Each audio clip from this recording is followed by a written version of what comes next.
let me go straight to the context.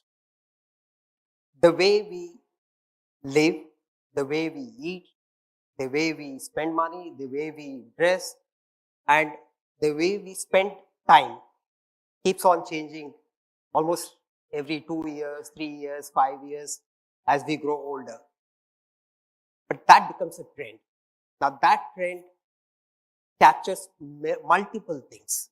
Identifying those trends and trying to convert them into opportunities is a big challenge, and which we generally tend to miss. There are some trends which are of short-term nature. There are many trends. They will disappear after some time. There are really mega trends which last very long duration. It could last for years. It could last for decades. Now, some of these trends could be positive. Some could be negative. Some trends really don't translate really. It might be good for the economy. It might be good for the country, but it may not translate into good profits. It may not translate into investments. But here we will try and focus on those that benefit the economy, benefit the people, and therefore the investments. So let me toss to the experts straight away. Open-ended question. One of you can start. What do you think are the key mega trends that we are witnessing now? See, I think, like you said, many things are changing, right? I mean, so you get those large opportunities which are present today. A lot of them, if you ignore the shorter term trends, I think a lot of them are maybe it lasts for 10, 15, 20 years. So let us take the most simplest of those is the demographics piece which is there. So it's well understood and known that India is a country of young people. It's actually over-marketed in that context. But one trend is India also has the largest or the second largest cohort of 50 plus people. And 50 plus, I think most of us in the room here, a lot of people in the room here, I think is a sizable market. So we never say India is a country of old people, right? But we say Germany is a country of old people. So Germany has just 3.7 crore people over the age of 50. Today we have about 30 crore people over the age of 50. And this will be 40. And this is the fastest growing cohort because the younger people are growing at 1.2, 1.3%. This is growing at 3.5%, 4% a year because of longevity and things like that. And all of this needs servicing, support, whether it is, leave aside the medical side of it as well, but several other services required to take care of this kind of a large population. This leads into the retirement opportunity. This leads into many, many such opportunities which are there. And this is less today in a way. It's not at top of the mind anywhere today, right? Which can possibly be one of the biggest surprises you can find. The rest of the others, manufacturing, for example, for the first time in the last 20, 30 years, we are seeing something really happening to the scale. We think, we would have always wanted to happen in India. So if manufacturing doesn't take off this time around for some challenge somewhere, I don't think we will possibly miss this big opportunity again. So that's one very, very large space and trend available because at this scale, we can't live by imports. That's again happening. So I will take off from where he left and toss the question. Demographic dividend, that dividend is something which could come in 5 years, 10 years, 15 years. So the focus is on consumption, therefore, consumption of whatever, services, housing, cars, mobile phones, the case may be. So we have a situation where demand creates its own supply in our country, I suppose. So how do you look at these trends and let's say focus sharper on key trends that we need to latch on? Actually, this demographic trend itself, take for example these global capability centers which were created by the in last year when oil went to $100, $120, as usual, people like us started to worry about current account deficit and trade deficit and various things. So what we ignored was that there was so much of global capability centers that were created. So we went and asked a few. So what happened is after around July, August, September, we saw services export booming. So this services export boom completely kind of resolved the current account deficit. That if you see the recent data of current account deficit, the whole issue has almost disappeared, even though oil was high. Right. And what happens to all this is all these people, they are all well employed, so they cause their own consumption, and that gives their own benefits. So this is the side effect of demographics. Why did that happen? If you ask me, it is because engineering colleges got set up way back in 90s. When those engineering colleges were set up, we ourselves didn't know whether all the people who came out of engineering colleges will get jobs. But that caused its own positive setup after the IT boom of 2000. IT boom resulted in an outsourcing boom. Then it became easier to actually outsource. Then now with Zoom, Team, this, that, it became very easy to do things. So we ourselves are not sometimes able to judge. So sometimes innovations need not make money, but the social good of payments in India is so phenomenal that you can't measure it in the form of the fact that people have not made money out of payments. Has there been an innovation? Certainly. Has India gained out of it? Yes. Have we created PE-based startups in payment? Answer is no. Yeah, absolutely. In fact, so technology, income and technology and policy, of course, all three go together in creating, let's say, incomes for the poorest of the poor. UPI, as you said, the payment system, it's enabled the smallest of the vendor to earn more than what they used to, let's say, 10 years back. Mere paas chutta nahi hai, so they would run around. So that is translating into some kind of income level. Now, the next question then is, for that class of income class of people, they are moving up gradually, and the payment system is helping them move up faster, and technology is helping them realize their skills. You can sit here and say, look, if there is a simple problem, I will guide you, you can solve that problem, like as in yoga. So how do we harness that to the next level? See, interestingly, the whole middle India or that scale of India, I think it's gradually every last 20 years we have seen some percentage always moving towards better income levels and all. What technology has done is that it's actually allowed all of these services, all of these segments of the market to offer services across the board. So the limitations have reduced, the friction has reduced. Collection, the biggest problem in this country was collecting money after offering a service. So that has eased off because of all these things. We all know that housing is a huge opportunity, and a house creates demand for several things.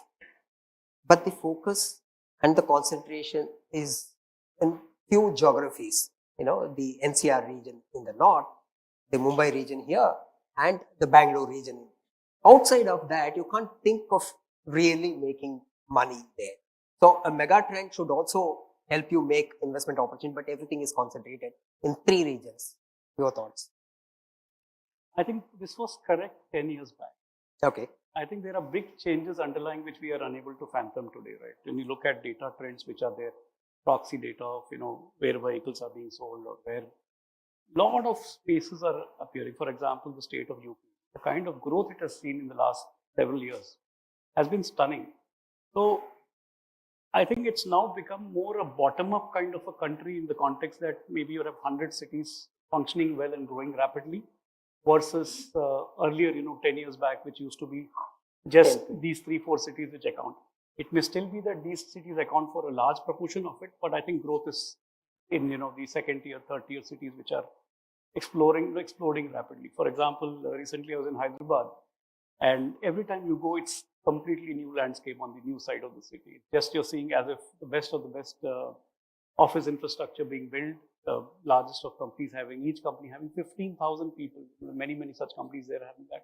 And things are changing, thanks to the IT trend, thanks to everything. So I think it's no longer the narrow India which used to be, and hence, always used to struggle wherever there was some growth. We always had those bottlenecks and problems. I think it's now spreading out. It's also because data is not clearly available from these two sides. But the other trend that I've seen, or more anecdotal, I would say, I don't know whether it's a trend, the premium housing is selling like hotcakes.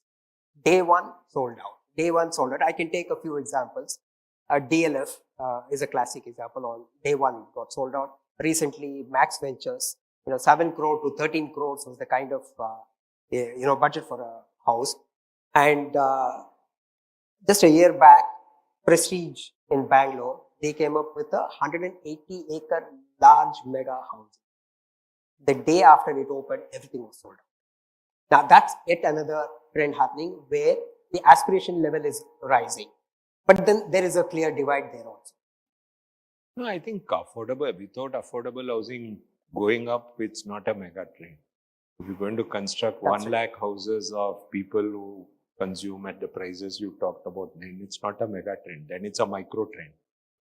So I would say that. But money is in micro trend from investors' point of view. Yeah. So I think it's going to happen. In fact, if you see on the lending side, we see so many players who come to me and Sailesh and say we're starting an affordable housing finance company. So it would be very surprising that, it's happening. What you read in the newspapers, because see, what attracts media attention is not the houses which sell for 20 lakh rupees. Yeah. But I believe if I look at the number of players who come to us in the mutual fund industry and talk about affordable housing, I believe that there's a lot of activity happening. And in between, there was a lot of subsidy also given. I don't know whether the subsidy is still on for affordable housing, but there was a subsidy given by the government that had given a huge fillip to affordable housing. Actually, about 3-4 years back. I'm not very sure whether that continues at this point of time. And that subsidy actually had given a huge fillip to affordable housing about 4-5 years back. In between, stamp duty stoppage had also done. So all those things, I don't think it is what is getting reported. What you're talking about is one trend, but it is a broad-based trend. And as Sailesh pointed out, you may be looking at a few cities, but there is fair amount of real estate activity across. And the best indicator for that is cement demand. If you look at cement demand in the first quarter of this year, in April to June, it has been extremely buoyant. And it has been extremely buoyant across the country. So which is a sign that construction activity has been booming across the country. And it is not a price-based boom, it is a volume-based boom. So I believe that there is a clear situation where that construction activity is booming across the country, and it is not localized to Gurgaon or Noida or Bombay or anything. I think Pune must be booming even more than Bombay at this point. Pune has been. Okay, so that brings me back to a very important trend that you alluded to. We'll have houses. We will need electricity. We will need to run ACs, the heaters, and as we progress. So energy is going to be a very critical, and of course, the mobility for the cars we will need. We have plenty of sun, right? We have plenty of wind. So there is always that opportunity of renewables. Is that going to be a extraordinary mega trend? Say 5 years from now or 10 years from now, would refineries be out of my portfolio? It's happening as we speak. Like in the previous session, it was said Europe tried to adapt it to a fairly early in the cycle, either gas or even solar. It was all set up at extremely high prices. My belief in any mega trend, it's that economics of that business have to start happening. There'll be support, external support and things like that. But when economics are right, today solar power technically is cheaper. You can create it in shorter cycles. You don't have the challenges of the past. You don't have environmental challenges beyond what we've seen before, not to that extent.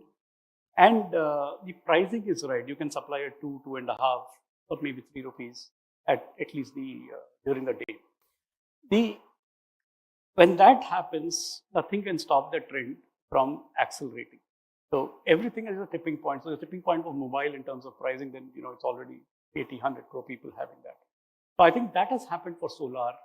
Then there is this pressure. In addition to that, there is this climate change effort globally to make it happen, less carbon everywhere. And that is feeding a lot of capital into this. So economics are right. There is a need to do it. There is a lot of commitment globally to do it. Leaders see it as what they would want to leave as a legacy to the world. I think there's nothing, in all these 5 things coming together, it's a trend which should, in my opinion, continue. And interestingly, the amount of capital that goes into it is generally 2-3 times the amount of capital that goes into traditional coal plants for the same amount of power produced. Right.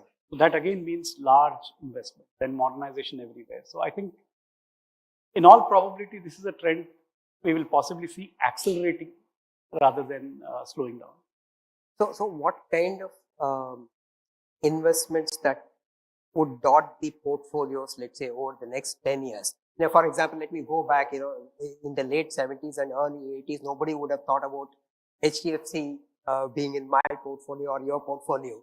Now see how it's changed over the last 45.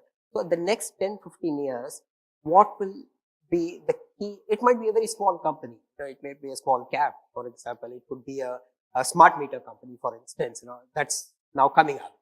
So what is it that will change, and what will it that, as some of the best fund managers in this country, which you will buy and say, I'll keep it for you, business? And just to add to what Sailesh said, when this solar came up, we used to think, what will you do about power demand at this time of the day? Because solar is not going to supply power at this time of the day.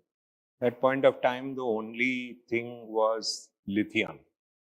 And lithium is not available in India. So we used to worry a lot 3 years back. Actually, in my childhood, I used to go to a place because my grandmother used to stay. And there was a power plant called Kadambare Pump Storage Plant, which was a pump storage plant where, there was a height. And I knew that pump storage was used for peaking power. Right. I never knew that pump storage could be done with much, not necessarily with a big height difference. But suddenly about a year back, what I realized is the government did superb work on this area and came up with a view that along with solar, you have to add pump storage. And if you do solar plus pump storage, you can solve the problem. You don't need lithium battery to the same extent. Okay. So frankly, this whole concept, for 3 years, we spent worrying in our company, how will you handle power demand between 6 p.m. and 8 p.m.?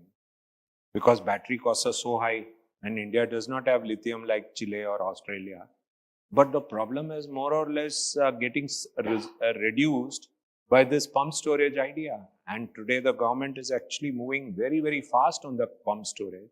And if pump storage can be a solution, we would have a situation where we would have solar, we would have wind, and we would have pump storage as a solution.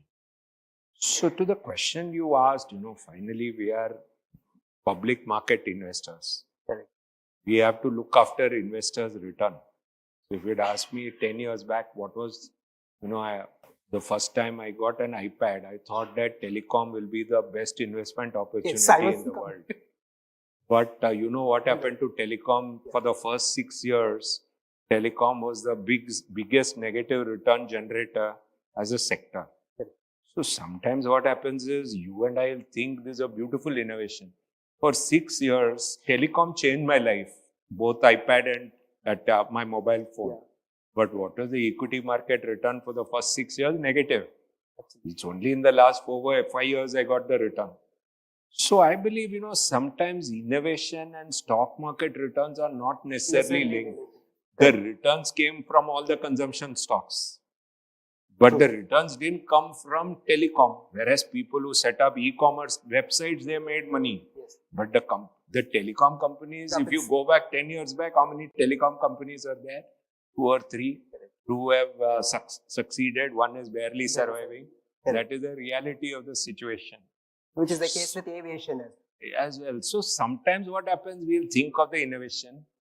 Finally, who makes the money? Who survives? Who makes mega money? Yeah. These are all difficult things. And finally, we are managing public money. Yeah. If we are going to lose money for the investor, that person will take out money from us. So we actually have to think who will make money in the next 2 to 3 years, rather than who will make money in the next 10 years. Okay. That is only for Warren Buffett's of the world. Right. See,